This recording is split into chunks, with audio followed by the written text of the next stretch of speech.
Alright guys, I'm back with my review of WWE's Monday Night Raw for August 26th, 2013. And the show starts off with Triple H coming out. The Shield is working as security for Triple H. He brings out Randy Orton. I have been trying my damnedest to see what those little emblems are on the new WWE title. Because, you know, when it was The Rock, it was the Brahma Bull, and then when it was Cena, it was the You Can't See Me. And I assume it's just pictures of snakes, but I can't actually see the thing. So anytime Orton comes out, I'm just completely distracted trying to see that damn title belt.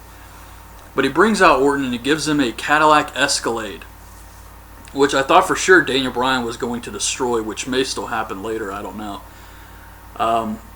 So then Daniel Bryan comes out. He says he's going to rearrange Orton's face at Night of Champions when he gets his rematch. Triple H says that's a nice dream. He sings the Jiminy Cricket song, When You Wished Upon a Star. It's terrible singing. And what else happened here? Oh, and then he says that Daniel Bryan is going to face Seth Rollins.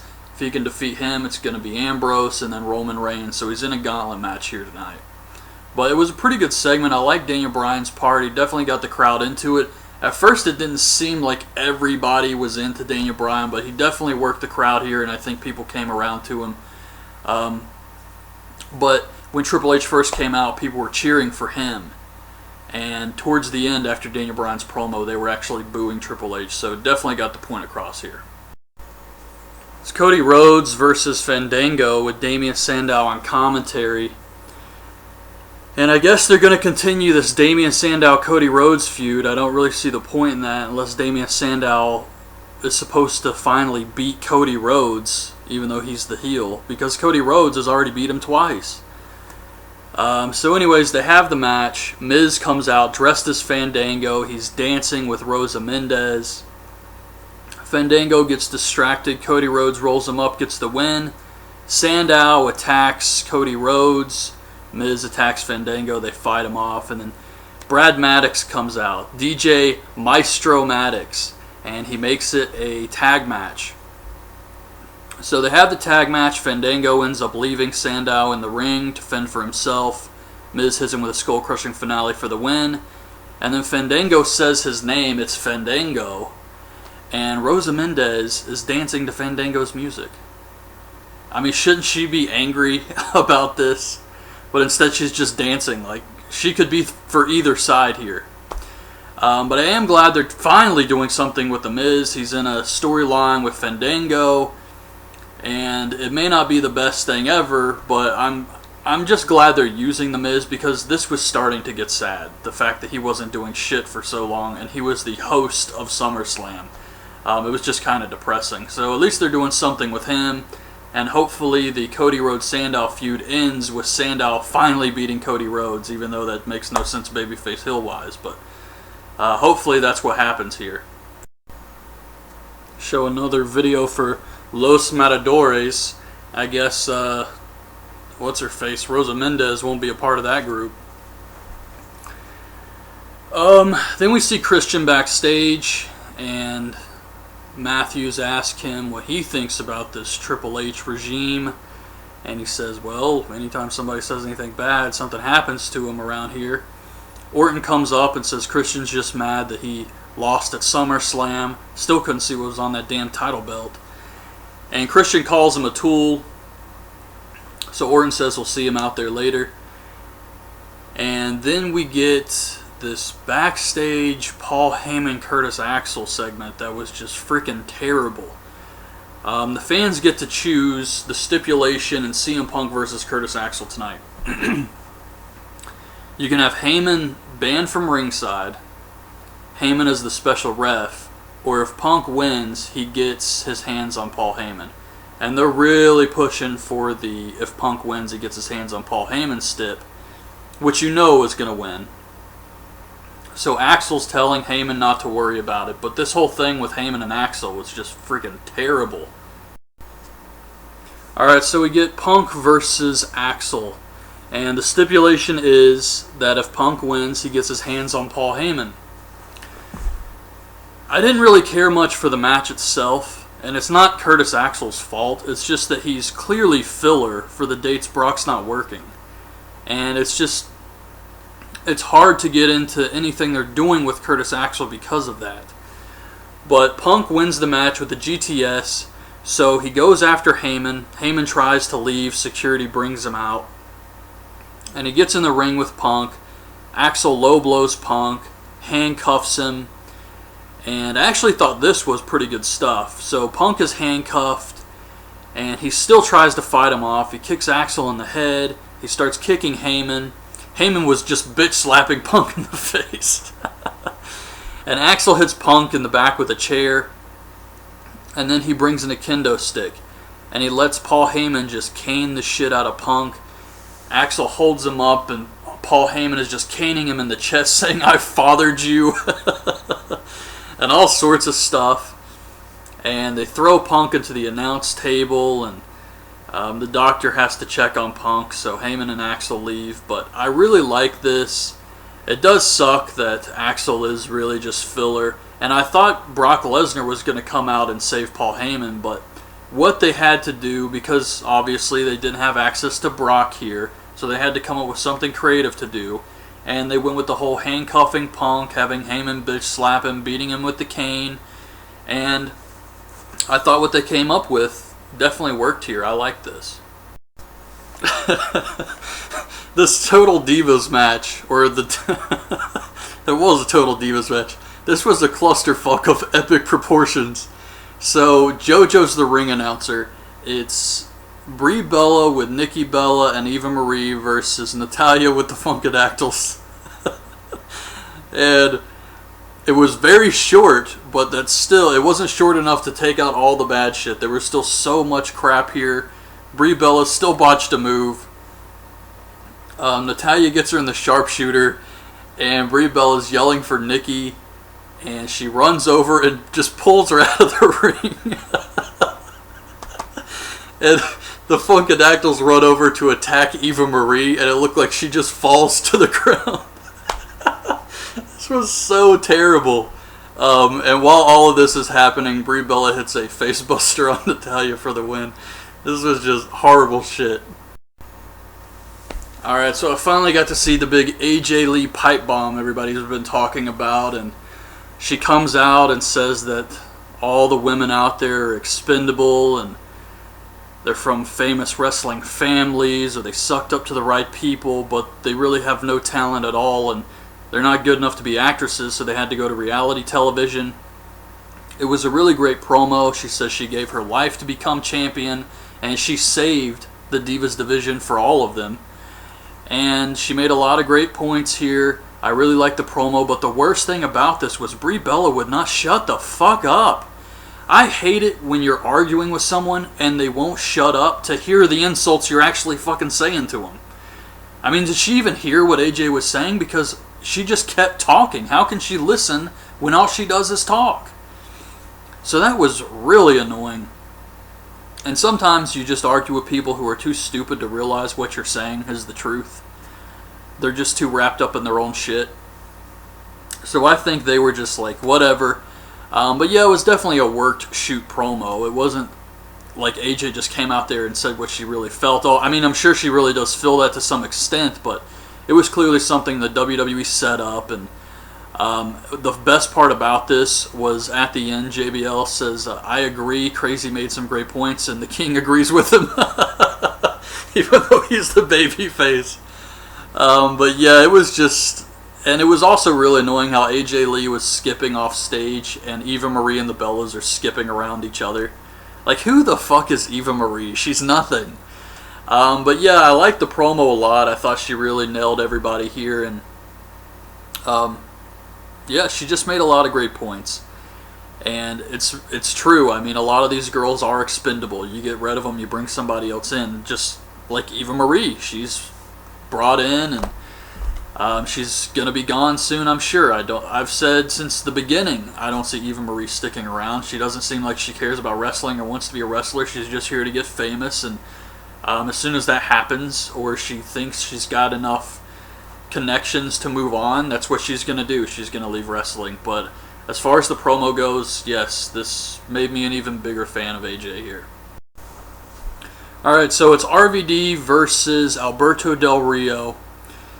And towards the end of the match, Ricardo gets on the announce table and he starts doing the RVD thing. This distracts Del Rio. RVD rolls him up, gets the win. So now it's going to be RVD versus Del Rio at Night of Champions for the title. And I read a comment on my SmackDown review from Jack Sexton that said he thinks Ricardo is going to cost RVD the title at Night of Champions. Which would make sense, because this whole thing with Ricardo and RVD is just weird. It doesn't work. So I could see Ricardo doing that. But if that's the case, why did he help RVD win this match? Why not screw him over here? If RVD lost this match, he wouldn't get a title shot. So if that is the direction they go, where Ricardo does cost RVD the title and aligns himself back with Del Rio, then why the hell did he help RVD win this match so that RVD gets a title shot? So they'd have to find some way to explain all that. But as far as the match goes, I didn't think it was that great. RVD was a little slow out there. There was some miscommunication going on too, so I didn't really care much for any of this. It's Christian versus Randy Orton. Randy Orton pokes Christian in the eye, hits the RKO for the win, and I could see how some people would like this match, but I gotta be honest, I thought it was boring. Then Daniel Bryan comes on the Titantron, and he says if he beats Randy Orton, does that mean he's the new face of the WWE? Then he moves out of the way, and we see Orton's new car, the Cadillac Escalade, and Daniel Bryan has spray painted the word yes all over the car. And I like this. I knew they would do something with that car. And I like this because it was something different, and it came across a lot better than if they just did the typical have Daniel Bryan grab a metal pipe and smash the car to pieces. So I'm glad this was something a little bit different with the whole spray paint thing. Alright, so Brad Maddox is backstage with Triple H and Randy Orton. They're pissed off about what happened to the car. And Maddox says, just like the fans were cheering and laughing, there were a lot of guys in the locker room who were also laughing at what Daniel Bryan did to the car. So Triple H says, this car is my personal property. I gave it to Randy Orton. This championship, I also consider my personal property. Orton carries it for me. What? Way to demean the champion. So basically Triple H is the real champion here. I really didn't like that line at all. But Triple H tells Maddox to get everybody in the locker room, the Divas too, bring them out. They're going to stand on the ramp and they're going to watch what happens to Daniel Bryan tonight. And if anybody tries to get involved, they're fired. Then we get Titus O'Neil versus Jack Swagger. Nothing to this at all. Titus O'Neil wins with a spine buster, so that was pretty much it. Alright, so we got another weird Bray Wyatt video. This one was pretty out there. He's talking about his sister Abigail and how her touch could save the world, but her kiss could burn it to the ground. And I like this video. I think Bray Wyatt is a character with a lot of depth. He's a character you can do a lot of cool stuff with. And so far, I think they've been doing a good job. I like a lot of the little small things they've been doing too, like the way Bray Wyatt will bend over in the corner and stare at his opponent. Just little things like that to make him stand out.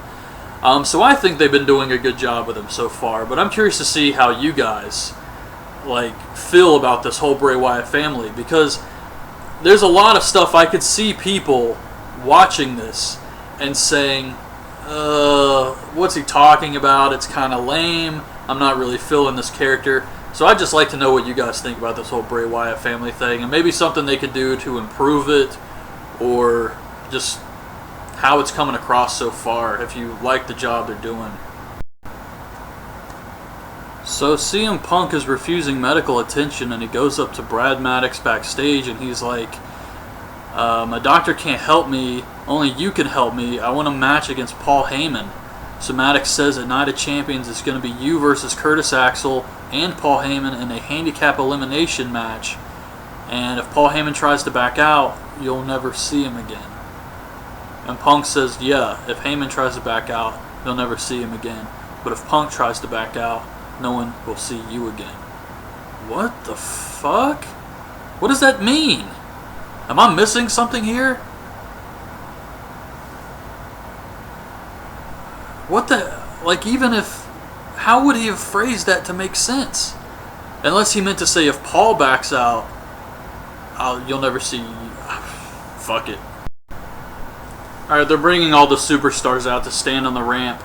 And I saw Ryback, and I think I forgot to mention there was another backstage segment with Ryback where he bullied Josh Matthews. He grabbed him by the face and threw him to the ground. And then they show another Los Matadors promo. Or vignette.